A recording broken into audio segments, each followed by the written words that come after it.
ನಾವು ಸಾಧಾರಣವಾಗಿ ನೋಡುವಂಥದ್ದು ಮಕ್ಕಳಲ್ಲಿ ಬಿಹೇವಿಯರಲ್ ಟ್ಯಾಂಟ್ರಮ್ಸ್ ಅಂತ ಹೇಳಿ, ಕೋಪ, ಎದುರು ಮಾತಾಡೋದು, ತಿರುಗಿಸಿ ಹೊಡೆಯೋದು, ಇವೆಲ್ಲ ನಾವು ನೋಡ್ತೀವಿ ಮಕ್ಕಳಲ್ಲಿ. ಸಣ್ಣ ಮಕ್ಕಳು ಅದು ಹೊಡಿಬೇಕು ಅಂತ ಹೆಂಗ್ ಗೊತ್ತಾಯ್ತು? ಅದಕ್ಕೆ ತಿರುಗಿಸಿ ಹೊಡಿಬೇಕು ಅಂತ ಹೆಂಗ್ ಗೊತ್ತಾಯ್ತು? ನಾವೇ ಹೇಳಿಕೊಡ್ತೀವಿ. ಏನಾರು ಮಾಡಿದಾಗ ಪಟಾರ್ ಅಂತ ಕೈ ಮೇಲೆ ಕೊಟ್ಟಿರ್ತೀವಿ. ಅದು ಇನ್ನೇನೋ ಬೇಕು ಬೇಡ ಅಂದಾಗ ಅದು ಎಸೆಯೋದು ಪಟಾರ್ ಅಂತ ತಿರುಗಿಸಿ ನಮ್ಗೆ ಹೊಡಿಯೋದು.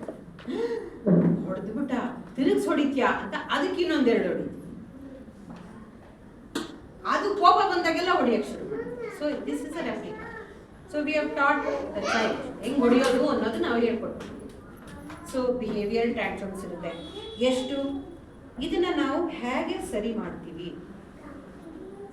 ಇಮೋಷನಲ್ ಔಟ್ಬರ್ಡ್ಸ್ ಇರುತ್ತೆ. ಸುಮ್ಮನೆ ಅಳೋದು, ಕೆಳಗೆ ಒದ್ದಾಡೋದು ಮಕ್ಕಳು, ಹೌದಾ? ಆಮೇಲೆ ಏನು ಹೇಳಿದ್ರೆ ಅದು ಉಲ್ಟಾ ಮಾತಾಡೋದು, ಮಾಡು ನಾ ಮಾಡಲ್ಲ, ತಿನ್ನು ನಾ ತಿನ್ನಲ್ಲ. ಸೊ ಅದು it is a normal routine for that. ಅದು ಏನು ಮಾಡ್ತಾರೆ ನಮ್ಮಮ್ಮ?